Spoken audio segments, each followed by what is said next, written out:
hereafter, past or future. The last prophecy is as much a book of history, fulfilling prophecy, exposed in such a way as to leave you without a doubt. Because we are living near the end of this era, we should be able to understand the substantial amount of the revelation which has already come to pass. Get the book, The Last Prophecy, which is an abridgment of E.B. Elliott's Jorge Apocalypticae, the most comprehensive work ever done on the Revelation, condensed down to a mere 258 pages.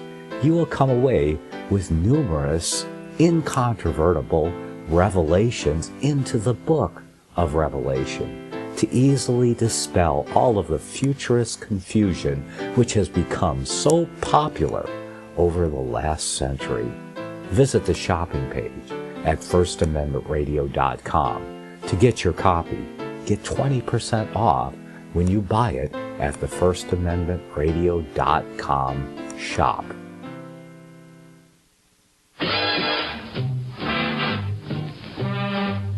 Well, greetings everyone, and welcome to the Law Hour and Editorial Review. Now, the Law Hour is an educational service brought to you in the public interest. I'm your narrator, George Gordon. Now, the Law Hour and Editorial Review is heard nationally and internationally 7 days a week here in the United States and around the world in more than 120 countries worldwide over the Internet.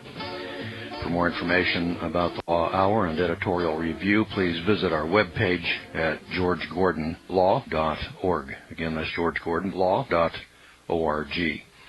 Now, the Law Hour and Editorial Review brings you important information about law, science, education, politics, religion, health, history, economics, news, and current events. All right, we're reviewing a book here called Evolution, Fact, Fraud, or Faith, dealing with a subject matter of science that I've entitled Scientific Frauds. Chapter 5 deals with, is evolution a religion? What is religion? And do the adherents of evolutionary philosophy qualify to be a religion? Could they get a 501c3 charter for their religious faith? Well, in almost every creation-evolution debate, the scientist says that scientific creationism, because it is religion and not science, must never be taught in public school, schools that have been taken over by the teachers' unions. However, it is also true of evolution, since it's simply a humanistic, materialistic religion that seeks to explain man's origins. It's not a very good religion, doesn't have any holidays except April 1st. And although most evolutionists get rather pious on the anniversary of the founding of the ACLU. Now, renowned astronomer Robert Jastrow concluded that one must start with faith, whether as an evolutionist or a creationist. Jastrow wrote, quote, "Perhaps the appearance of life on Earth is a miracle. Scientists are reluctant to accept that view, but their choice is limited. Either life was created on the Earth by the will of a being outside the grasp of scientific understanding, or it evolved on our planet spontaneously through chemical reactions occurring in non-living matter lying on the surface of the planet." Now, the first theory places the question of the origin of life beyond the reach of scientific inquiry. It is a statement of faith in the power of a supreme being not subject to the laws of science. Now, the second theory is also an act of faith. The act of faith consists in assuming that the scientific view of the origin of life is correct without having concrete evidence to support that belief, unquote. So, we must start with an assumption, and that requires faith. However, that does not weaken one's position. It's what he does with the assumption that weakens or strengthens his position. No human knows everything, so we must make assumptions. Evolutionists are dishonest when they deny their faith. They do not begin with facts, but evolution begins with faith, and usually ends up with a farce and then often a fraud. Now, neither evolution nor creation has been observed, and neither can be observed in the laboratory. So there must be a working assumption or a working hypothesis, which brings us up then to a mythical religion. Evolution is not science, but science fiction. It is scientism, a mythical religion. The inscription on the National Academy of Sciences building reveals that fact. It says, quote, "To science, pilot of industry, conqueror of disease, multiplier of the harvest, explorer of the universe, revealer of nature's laws, eternal guide to truth," unquote. Now, many fundamentalists don't talk about God with that kind of reverence. Listen to this again. Science. To science, pilot of industry, conqueror of disease, multiplier of harvest, explorer of the universe, revealer of nature's laws, and eternal guide to truth. Religious people don't even say that of God. You know, that's religion. That's faith. Now, renowned historian of science and philosopher Marjorie Green wrote this. She said, quote, "It is a religion of science that Darwinism chiefly held and holds men's minds. The modified but still characteristically Darwinian theory has itself become an orthodoxy, preached by its adherents with religious fervor, and doubted they feel only by a few muddlers imperfect in scientific faith," unquote. Now remember, I'm citing this directly from the evolutionists' own mouths. I don't want you to write a letter and say, "You religious kook, you have your own personal opinions here and we don't share them." Hey, I'm not giving you my personal opinion. I couldn't have been that eloquent. That was Marjorie Green that said that, not me. Now note that Green admits that evolution holds men's minds. I'm going to underline that. Evolution holds men's minds, just like religion does. You know, people that are religion, their minds are held. I mean, these people are controlled. And I've said it before, and I'll say it again, religious people are dangerous people. You can see that over in the Middle East. You got these religious guys over there tying bombs onto their backs and walking into crowded marketplaces and blowing themselves up to kill themselves and other people. They're murderers. They're religious. They mean well. And no doubt they're trying to save the people they kill and get them to go to heaven with them, I guess. That's what the Catholics did in the Middle Ages, trying to save all those Protestants by burning them alive and building. Now, this holding men's minds has become an orthodoxy, and that orthodoxy is being preached by the adherents with religious fervor. Would that more Christians had the dedication and enthusiasm that this evolutionist has? Some evolutionists have almost made Darwin God, as admitted by evolutionist Colin Patterson. Let me underline his name, Colin Patterson. He's the senior paleontologist at the British Museum of Natural History. Here's what he said, quote, "Just as pre-Darwinianism biology was carried out by people whose faith was in the Creator and His plan, post-Darwinian biology is being carried out by people whose faith is in almost the deity of Darwin," unquote. That's Colin Patterson.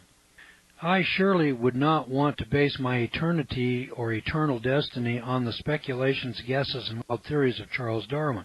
Well-known scientist Heribert Nielsen of Lund University emphasized the religion of evolution when he wrote, quote, "My attempts to demonstrate evolution by an experiment carried on for more than 40 years have completely failed.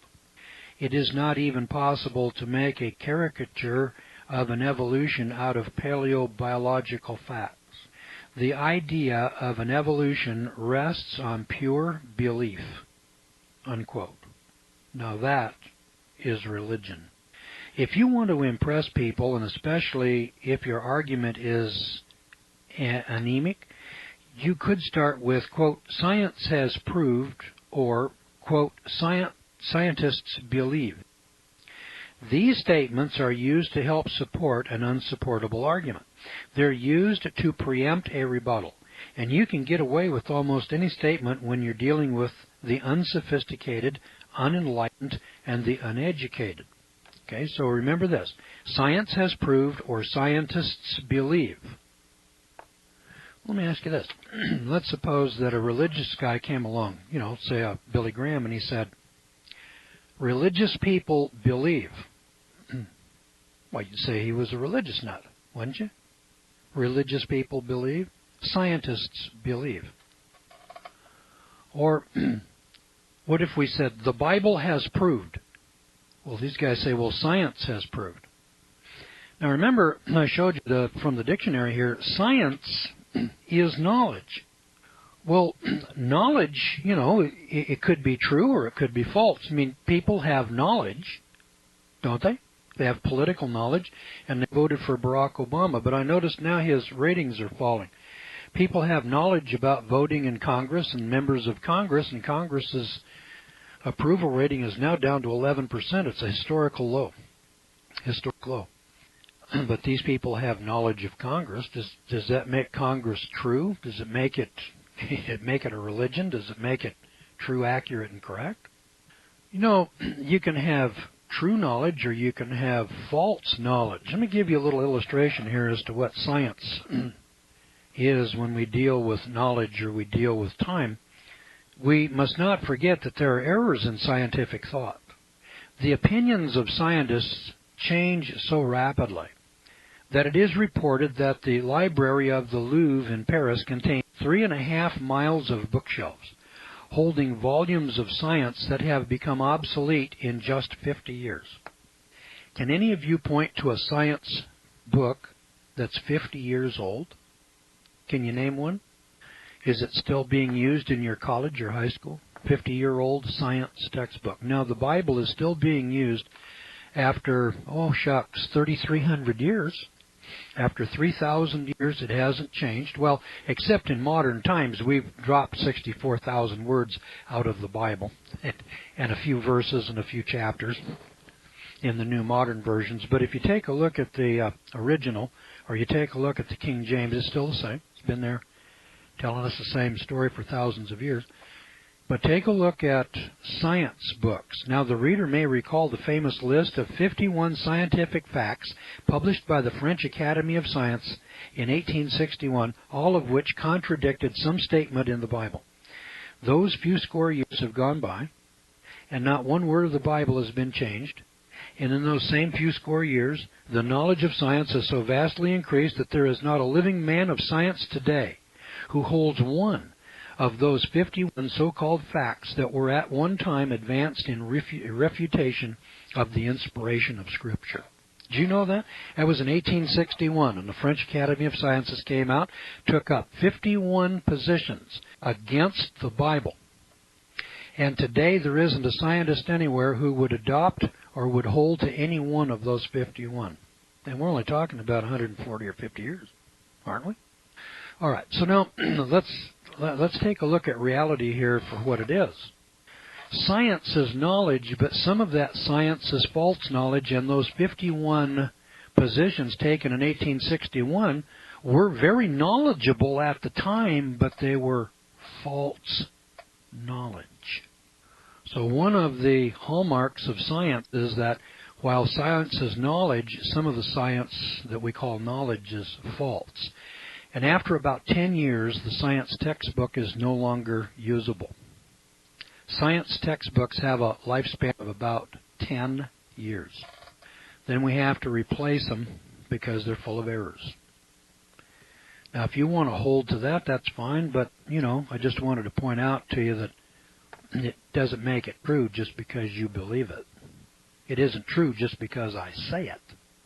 So that's why here on the Law Hour we try to make it a point to come up with the documentation. So now in this book that we're citing from here, called Evolution, Fact, Fraud, or Faith, written by Don Boys, there's a little number here at the end of each one of these paragraphs. And so this story here by Colin Patterson, senior paleontologist at the British Museum of Natural History, you know, his statement, just as pre-Darwinism biology was carried out by people whose faith was in the Creator, and his planned post-Darwinian biology is being carried out by people whose faith is in almost the deity of Darwin, footnote number 4. Now, that's what this guy said, and he's an evolutionist. So like I did last week, I'm simply saying, I didn't write this. I'm just telling you this is what these people say themselves. This is out of their books, out of their mouths. We wouldn't have known this if these guys hadn't told us. We would have believed it, we would have suspected it, but we wouldn't have known that. So if you want to impress people, and especially if your argument is anemic, you start with science has proved, or scientists believe. Those are the two statements that we use to start the conversation. And it shuts everybody up because, sounds like Judy Hartson, you know, gasping for air as she's going on her way to Mr. Witt to report little Georgie Gordon and his errant ways on the playground. We must learn to ask, but is it true? How do you know it's true? What is your evidence? Are you implying that all scientists agree with the position? Is it a fact, or is it your interpretation of a fact? You know, there's a big difference. B. Lath admitted, quote, "It is therefore of immediate concern to both biologist and layman that Darwinism is under attack. The theory of life that undermined 19th century religion has virtually become a religion itself, and in its turn is being threatened by fresh ideas." You see, at the Scopes Monkey trial, the orthodoxy of the creationist and his Bible position in the public schools was unassailed until the Scopes Monkey trial.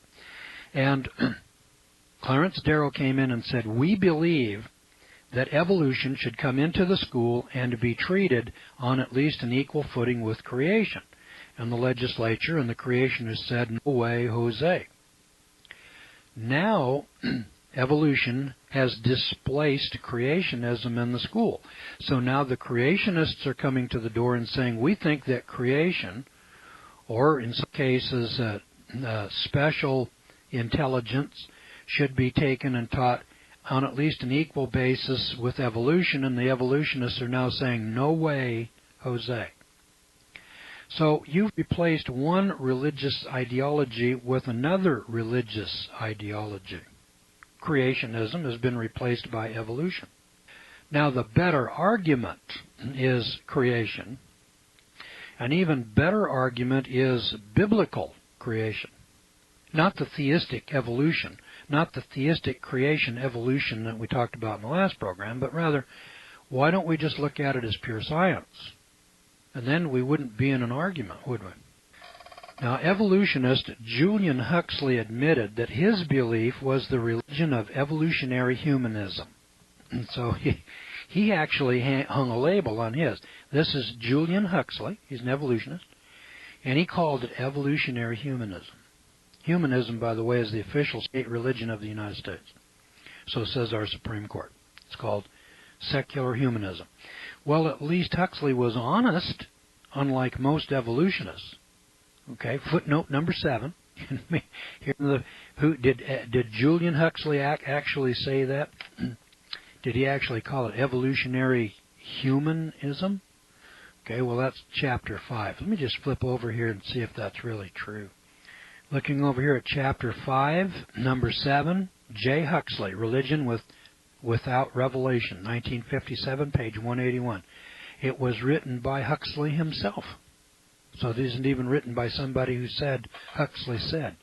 This is what Huxley said. He called his religion evolutionary humanism. Harold Urey, Nobel Prize laureate, said the same thing. He said, quote, all of us who study the origin of life find that the more we look into it, the more we feel it is too complex to have evolved anywhere. We all believe as an article of faith that life evolved from dead matter on this planet. It's just that its complexity is so great It is hard for us to imagine that it did, unquote. That gives us number 8. Who and where was that said? Harold Urey. Here's chapter 5, number 8. Christian Science Monitor. He was cited by the Christian Science Monitor on January 4th, 1962. Okay, there you are. Harold Urey. Then, biochemist G.A. Kirkut agreed, quote, "It is therefore a matter of faith on the part of the biologist that biogenesis did occur, and he can choose whatever method of biogenesis happens to suit him personally. The evidence for what did happen is not available," unquote. So he admits that what he believes about the beginning of life is a matter of faith, and it sounds like religion to me. That's religion. And then when you talk about you can choose whatever method of biogenesis happens to suit you personally, that's like a religious guy, and I say to you, you can choose whatever church you want to go and worship at to formulate your own salvation. You know, you can go to the Methodist church or the Baptist church or this church or something else. You know, make your choice. And he's simply saying the same thing, that in the form of evolution, hey, you can pick out whatever form of biogenesis you want. You can get it from this guy, that guy, or the other guy over there. Whatever faith turns you on, go ahead and follow that. But it is an article of faith. The renegade Jesuit scientist priest D. Chardin's statement is a religious pronouncement. Quote, "Is evolution a theory, a system, or a hypothesis? It is much more. It is a general postulate to which all theories, all hypotheses, all systems must henceforth bow, and which they must satisfy in order to be thinkable and true. Evolution is a light which illuminates all facts, a trajectory which all lines of thought must follow. This is what evolution is." Now that's one of the most religious statements that I've ever read. All theories, all hypotheses, and all systems must bow before evolution. And evolution is light, but it is not light but darkness. Only God is light. His statement is a revelation of pure paganism. Now, let's take a look at a new religion. You know, Julian Huxley, avid evolutionist, announced the religion of evolution in Chicago when he said, quote, "In the evolutionary pattern of thought, there is no longer either need or room for the supernatural. The earth was not created, it evolved. So did all of the animals and plants that inhabit it, including our human selves, mind and soul, as well as brain and body. So did religion." How's that? Finally, the evolutionary vision is enabling us to discern, however incompletely, the lineaments of the new religion, and we can be sure will arise to serve the needs of the coming era. He said the R word, didn't he? The new religion. This is Julian Huxley now. Finally, the evolutionary vision is enabling us to discern, however incompletely, the lineaments of the new religion. All we're doing here, boys and girls, according to Julian Huxley now, is we're going to change Christianity to evolutionary philosophy. This is the new religion. Now, I'm not here to defend Christianity or Catholicism or Protestantism or anybody else. I'm just here as a reporter, and I'm analyzing evolution versus creation. And I wanted to take a look at it from the point of view of scientific fraud. When evolution comes to us and tells us that they're dealing in science, they're liars. Pure and simple. Now, they can use tinkering or fraud, but, you know, what we're dealing with here is deception and lies. And this is a religion.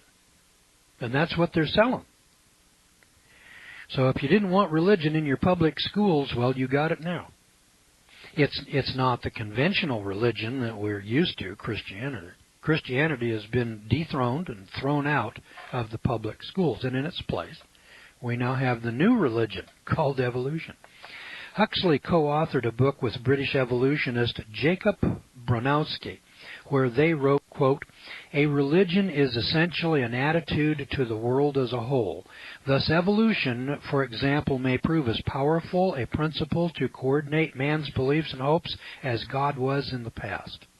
If that isn't a religious statement, you tell me what it is. Listen to this again. Julian Huxley said, with his co-author Jacob Bronowski, here's their statement: "A religion is essentially an attitude to the world as a whole. Thus, evolution, for example, may prove as powerful a principle to coordinate man's beliefs and hopes as God was in the past." Christianity in the past failed. Evolution is going to succeed where it failed. Let me look that up and see where they said that. I'll bet you that's one of Huxley's own books, Chapter 5. Footnote number 12. Chapter 5, footnote 12. J. Huxley and J. Bronowski, Growth of Ideas, page 99, published in 1986. Evolutionists teach that religion evolved along with everything else as a result of man's fear of nature, the future, and death. So man created God rather than God creating man. And Huxley and Bronowski suggest that religion of evolution may be successful in codifying man's belief and hopes as religion did in man's early history. Now, why do intelligent people still accept evolution when it has no facts to support it, as will be discussed in following chapters? Well, it's because it has become their religion. The foundation is not based upon facts. The religion of evolution is based upon faith. Well, that sounds like a Sunday morning in your local Christian church, isn't it? Where the preacher is talking about faith.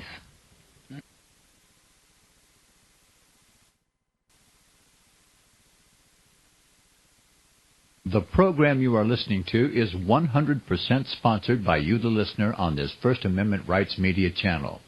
You will notice that there are few commercials on this radio network. There's a good reason for that. Corporate advertising dollars come with strings that limit program content.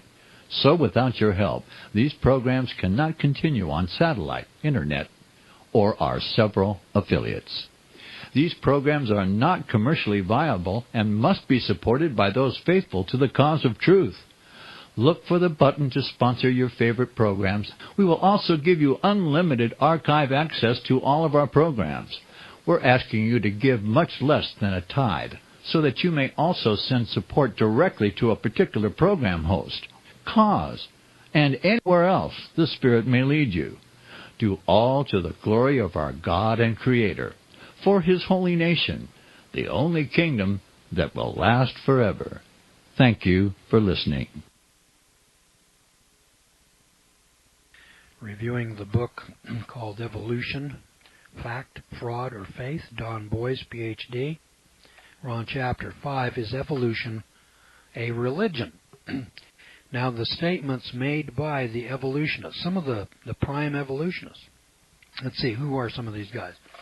Julian Huxley, and then a guy named Bronowski, the British evolutionist Jacob Bronowski, and biochemist G.A. Kirkut, B. Leith, Colin Patterson, Heribert Nielsen, and this lady named Green, renowned historian of science and philosopher Marjorie Green. I mean, you know, we got a bunch of them in here. And Robert Jastrow, and some of these guys I don't know and haven't heard of, but these are the big guns of evolutionary philosophy, and they're all telling us this is a faith, it's a religion, it's going to replace Christianity, and it has. They've already succeeded. It isn't something that they're planning to do. It's going to happen over the next 50 or 100 years or something like that. It's already been done, past tense. It's already accomplished. British paleontologist Colin Peterson, an evolutionist for 20 years, admitted that he, like most scientists, had assumed that an evolutionary view of nature had replaced an irrational one called creation. But in 1980, that changed for Patterson. Patterson admitted, quote, "Then I woke up and I realized that all of my life I had been duped into taking evolution as revealed truth in some way," unquote. He said that he had experienced, quote, "a shift from evolution as knowledge to evolution as faith," unquote. The following statement is one of the most religious ones you're ever going to read, and it was made by Dr. George Wald, winner of the Nobel Prize in Science. He said, quote, "When it comes to the origin of life on this earth, there are only two possibilities: creation or spontaneous generation, also called evolution. There is no third way. Spontaneous generation was disproved 100 years ago, but that leads us only to one other conclusion, and that is supernatural creation. We cannot accept that on philosophical grounds." I'm going to underline that. We cannot accept that on philosophical grounds, not scientific grounds. See, he's not relying upon science. He's relying upon philosophy. Well, that's personal reasons. That's his personal opinion. Therefore, we choose to believe the impossible, that life arose spontaneously by chance. Did you get that? That's unquote. My God, I got to read that one to you again. That's a mind blower there. Let's see, chapter 5. This is the chapter we're on here, and we're looking at footnote number 14, which is cited in Moody's Monthly, T. Woodward, page 20, September 1988. That's why this book is so good. It's because it's well footnoted and has the sources in here. I'd have never known this before. This is a Nobel Prize winner. This guy's name is George Wald, winner of the Nobel Prize in Science. He said, when it comes to the origin of life on this earth, there are only two possibilities. That's creation or spontaneous generation. There's no third way. Spontaneous generation was disproved 100 years ago. Got that? Let's see, when did he say that? 1988. He said by 1888, spontaneous generation or evolution had already been disproved. Nobel Prize-winning scientist said that. But that leads us only to one other conclusion, and that of supernatural creation. We cannot accept that on personal grounds, philosophical grounds or reasons. Therefore, we choose to believe the impossible. We choose to believe something that's impossible and that was disproved in 1888. Therefore, we choose to believe the impossible, that life arose spontaneously by chance. Now that, my friends, is religion. Hell, you Christians out there don't have faith like that. Christians. I've never met a Christian who had that kind of faith. Wald admits that evolution is impossible, but he believes it anyway. And at least those of us who believe in miracles believe that an omnipotent God performs those miracles by suspending natural laws. Now, evidently, Wald and other scientists would rather appear to be religious fools than religious fanatics. I'd rather be a fanatic. Evolutionist G.G. Simpson, underline that name right there, G.G. Simpson, put his religion in proper perspective when he said, "It is inherent in any acceptable definition of science that statements that cannot be checked by observation are not really about anything, or at the very least they are not science," unquote.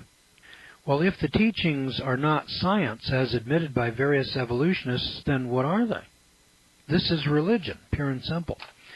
Now, let's take a look at science again. Science, by its very definition, is knowledge. Knowledge is something that you can demonstrate and document. You can reproduce it in the laboratory. If I can do it here in my laboratory, I can tell you how I did that, and you can do it yourself in your own laboratory, in your own state, your own country, your own county, or wherever you live.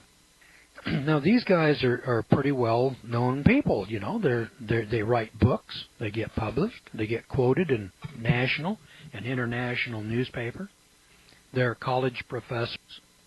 You know, they work on government projects and spend taxpayer money and receive taxpayer money. These guys are all telling you that this is a religion. Now, this is what you're supporting in your public schools. Now, you can't have creation, you can't have God, you can't have the Bible.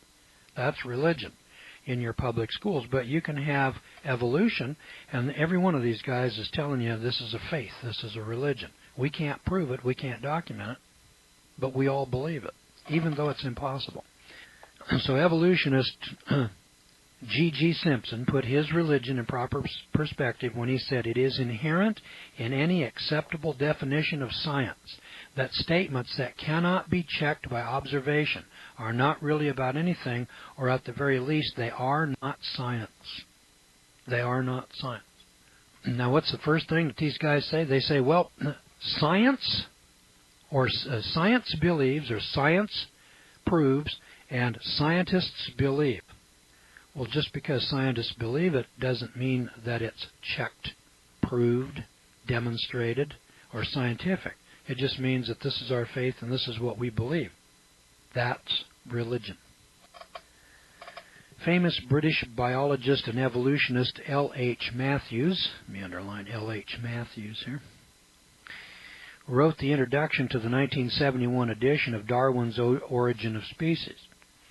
And he wrote of his faith when he said, "Most biologists accept yet evolution as though it were a proven fact. Although this conviction rests upon circumstantial evidence, it forms a satisfactory faith on which to base our interpretation of nature." Well, at least he was honest in calling evolution a satisfactory faith, and that statement is found in the introduction to Darwin's book in 1971. Footnote number 16, by the way. Matthews also admitted, quote, "The fact of evolution is the backbone of biology, and biology is thus in the peculiar position of being a science founded on an unproved theory. Is it then a science or faith?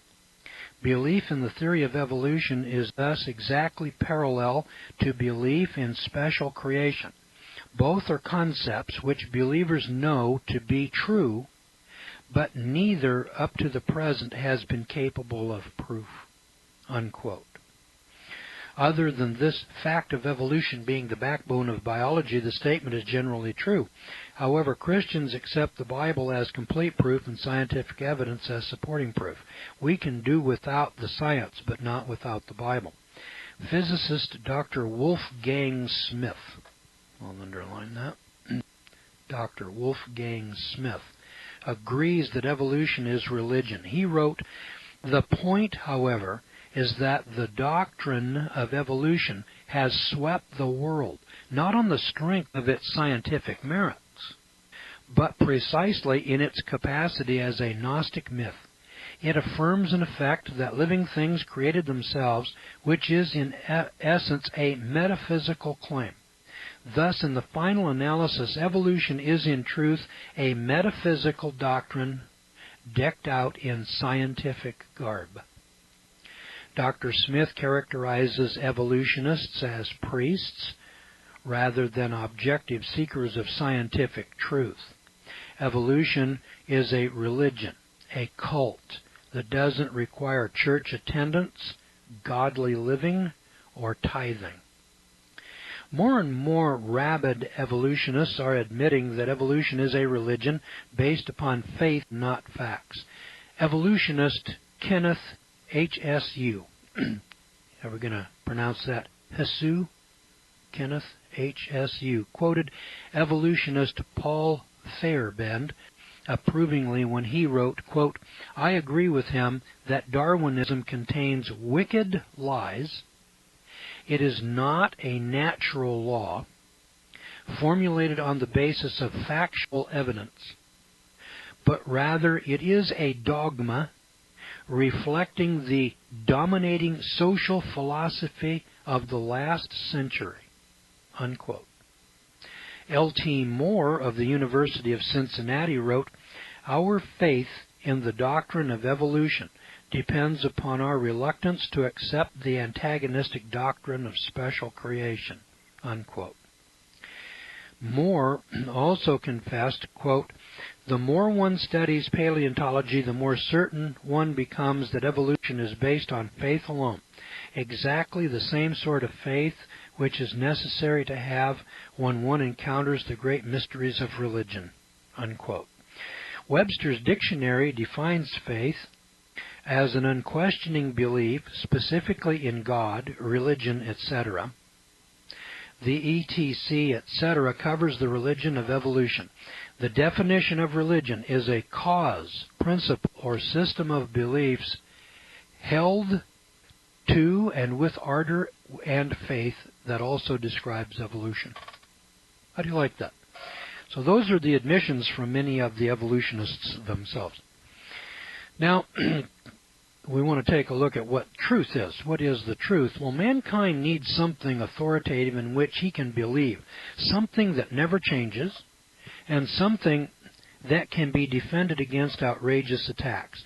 He has that in the immutable Word of God. And that book is not only reliable for spiritual matters, but in all other matters as well. And that includes the origin of life.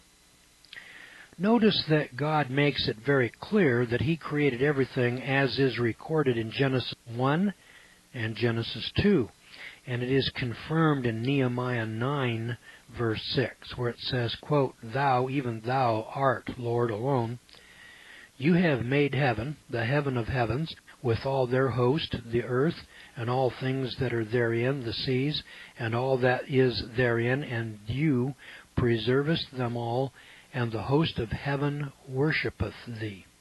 God seems to be trying to make doubly sure that we understand that it was He who made the earth and everything on it, the seas and everything in them, the heavens and everything in them. God seems to be speaking in advance to those who will refuse to take Him at His word. In Isaiah 45, verse 18, God said, quote, "For thus saith the Eternal that created the heavens, God Himself that formed the earth and made it, He hath established it. He created it not in vain. He formed it to be inhabited. I am the Eternal, and there is none else." Unquote. So the Bible does teach special creation. Pompous men may try to twist and pervert it to teach otherwise. But everyone will admit that the Bible does say that in the beginning God created the heaven and the earth. So why not take God at His word? After all, isn't He worthy of our trust? Well, evolutionists imply that all sane, intelligent people accept their fairy tale concerning origins. But there are hundreds of creationists with advanced degrees, over 1,000 in one professional group alone, who are very vocal witnesses to the dishonesty in their accusations. Evolutionists cannot deal with the issues involved, so they slander their opponents. Instead of attacking our positions, they attack our persons, and that is very sophomoric. Now, some of the greatest scientists of all times were creationists. Men like Joseph Lister, Louis Pasteur, Isaac Newton, Johann Kepler, Robert Boyle, George Cuvier, Michael Faraday, Ambrose Fleming, Lord Kelvin, Louis Agassiz, James Simpson, William Ramsay, James Maxwell, George Mendel, Blaise Pascal, and many others were creationists. These men were among the greatest scientists who have ever lived. And Dr. Dean H. Kenyon, professor of biology at San Francisco State University, is a creationist who says that creationism is scientific and reasonable. And he said, quote, "It is my conviction that if any professional biologist will take adequate time to examine carefully the assumptions upon which the macroevolutionary doctrine rests, and the observational and laboratory evidence that bears on the problem of origins, he or she will conclude that there are substantial reasons for doubting the truth of this doctrine. Moreover, I believe that a scientifically sound creationist view of origins is not only possible, but it is to be preferred over the evolutionary view." Unquote. Now, obviously, all informed, educated people do not accept evolution as a fact. And all creationists are not backwoods snake handlers. So when we face off in debate with evolutionists, they usually end up looking like bungling incompetents. In fact, occasionally scientists and philosophers who are non-believers and even critics have come to the creationist position. Agnostic physicist Lipson made an amazing confession in his book. He said, quote, "I think, however, that we must go further than this and admit that the only acceptable explanation is creation. I know that this is anathema to physicists, as indeed it is to me. But we must not reject a theory that we do not like if the experimental evidence supports it." Footnote 23. What an admission from an evolutionist. Now, no one ever accused John Stuart Mill of being a Bible-thumping Christian, but listen to him give his testimony. Quote, "Leaving this remarkable speculation, called natural selection, to whatever fate the progress of discovery may have in store for it, I think it must be allowed that in the present state of our knowledge, the adaptations in nature afford a large balance of probability in favor of creation by intelligence. It is equally certain that there is no more, or that this is no more than a probability." Unquote. Astronomer Hole seems to continue Mill's thought.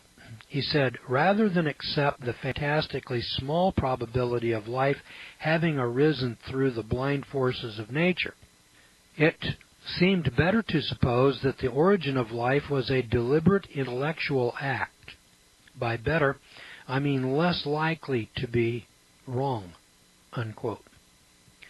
Attorney W.R. Bird suggests very astutely that it is a mistake to state categorically that the incredibly improbable cannot happen, or that the more probable must happen.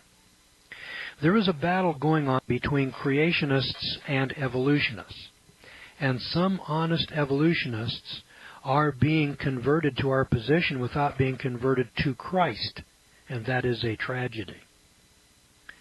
Scientists have their prejudices, their ego problems, and religious biases like everybody else, and they go into the creation-evolution debate with a bias against God and the Bible. Many of them never give a serious consideration to the facts as presented in this book, for instance. They're standing on sinking sand and building on a foundation that is cracking on all sides. But to their dying day, many of them must play the intellectual and then deny the book that begins, "In the beginning God created the heaven and the earth." Zealous evolutionists are standing guard over their religion like eunuchs guarding a harem of graying, plump, and age-weary concubines. They have a religious devotion to evolution, the big lie, and they worship it as surely as pagans bow down to dumb, lifeless, and powerless idols. All evolutionists should have the following poem on their office wall. "As I was sitting in my chair, I knew it had no bottom there, nor legs or back, but I just sat, ignoring little things like that." Darwinian evolutionists are sitting on nothing but faith, while they often disdain religion. They're followers of an apostate preacher whose speculations have been elevated to science. But they're not truth-sayers, but rather they are soothsayers. In reality, they are the high priests of their nihilistic religion that says in the beginning was hydrogen. But I serve the God who created the hydrogen. This is Evolution, Fact, Fraud, or Faith, Don Boys, Ph.D., published by Freedom Publications, P.O. Box 981, Largo, Florida, 34649. Got to get that down. It may be that address is still good. The book was published 16 years ago. Freedom Publications, P.O. Box 981. Largo, Florida 34649, 34649. I think you might be able to find it at a Christian bookstore. That's typically where you'll find books like this. If you can't find it there, go to a used bookstore and plug in the name Evolution, Fact, Fraud, or Faith, Don Boys, Ph.D., and have them put it out on the Internet and see if they can find it out there on the Internet for you in one of 450,000 used bookstores worldwide. You might even find it at Barnes & Noble and give it a try. Oftentimes I find books like this there. They may be old, but oftentimes there will be warehouses that have these books in them. You know, let's suppose they ran off 10,000 and they sold 8, and they got 2,000 of these books that have been sitting around for 16 years, unable to sell them. And so they're in a warehouse somewhere. Well, the bookstores, you know, these book guys, you know, they've got connections, like with these ISBN numbers, these little numbers you see up in the front, Library of Congress catalog number. Well, they're plugged into those. So when the guy at Barnes & Noble plugs in, you know, this name and address or the Library of Congress catalog number, he's liable to get a hit in a warehouse in Sacramento, California, where they might have, you know, 500 of these. You never can tell. And then there's one more source that I like to tell you about. It's called BraveNewBookstore.com. Brave New Bookstore, they do the same thing. They'll look that book up someplace, and if they can find it somewhere, they'll buy a case of them and bring them in, see if they can sell them. So I tell my students and listeners, you know, here's the proof. Here's where the rubber meets the road. And this is where, if you can't stand the heat, get out of the kitchen, as old Harry used to say. And this is called Evolution, Fact, Fraud, or Faith. And see if you can find a copy of that somewhere. And I think you'll be glad you did. I rated it about number 10, 9, or 8 or something like that in my list of evolution books. Here in my office, I've got, you know, rows and rows of books on shelves that go from floor to ceiling.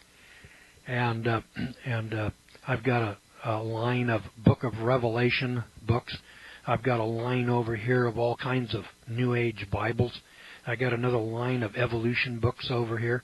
And I rated the number one evolution book. And I rated that one, The Genesis Flood by Whitcomb and Morris. But I want to rate this one, and I'm going to rate it somewhere in that top 10. I've got a line of evolution books over here, and this is one of those in the top 10. Now, next time we'll come back and we'll take a look. Is the Bible reliable in every detail? Can you depend upon the Scripture? Is it true, accurate, and correct? I think it is. And so let's see whether or not it's true, accurate, and correct next time on the Law Hour and Editorial Review. Remember this, that, and don't forget it, that these errors in scientific thought, the opinions of scientists change so rapidly that it is reported that the library of the Louvre in Paris contains 3.5 miles of bookshelves holding volumes of science that have become obsolete in just 50 years. Now, the Law Hour and Editorial Review brings you important information about law, science, education, politics, religion, health, history, economics, news, and current events. For more information about the Law Hour and Editorial Review, please visit our webpage at georgegordonlaw.org. Again, that's georgegordonlaw.org.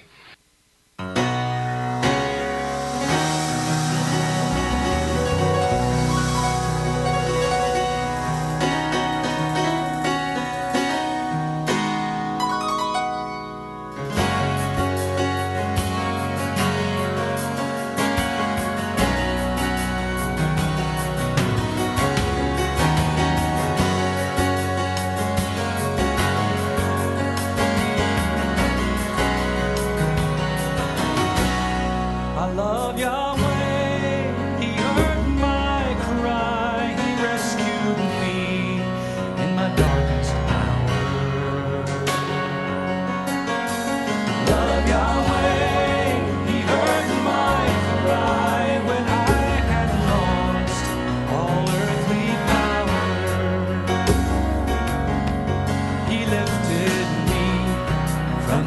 depths of the ocean, set my feet on solid ground, restored my soul from downward motion, and the hope that seemed lost now is found. I love Yahweh. I love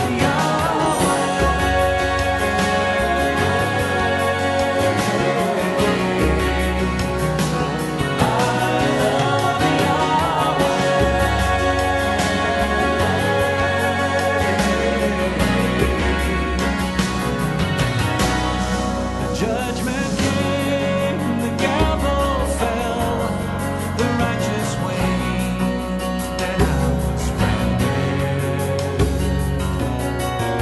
They banished me, the bars came down, the wicked reigned, and I was stranded. But Yahweh turned and heard my voice as it grew weak, cracked, broken. Yahweh looked and read my mind when all my thoughts could not be spoken. Oh, he lifted me from the depths of the ocean, set my feet on solid ground, restore my soul from downward motion, and the hope that seemed lost now is found.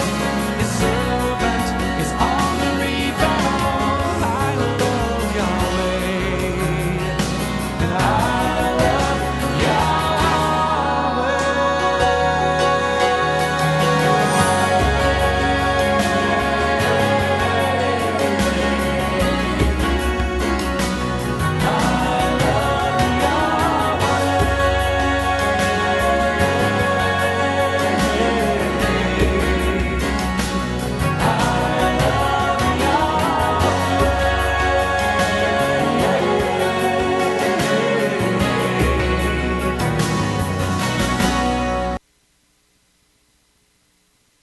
Gold and silver is tremendously undervalued. Global demand vastly exceeds mine supply by more than 60% annually. There is little in the financial world more certain than a coming explosion in the prices of gold and silver. The U.S. dollar continues to lose value and respect as the world's reserve currency. Our nation faces challenges on many fronts, and a day doesn't pass without another economist bringing forth warnings of impending economic calamity. There has never been a better time than right now to acquire physical gold and silver. Discount Gold and Silver Trading was founded on the principles of truth and honesty. We believe in providing a quality product, quality service, and most importantly, competitive pricing. We provide all forms of precious metals, including American gold, silver, platinum, and rare investment and circulated coins. Silver bars, rounds, and 90% silver bags are on hand for the silver investor. Gold self-directed IRAs are available. Call Discount Gold and Silver Trading at 1-800-375-4188.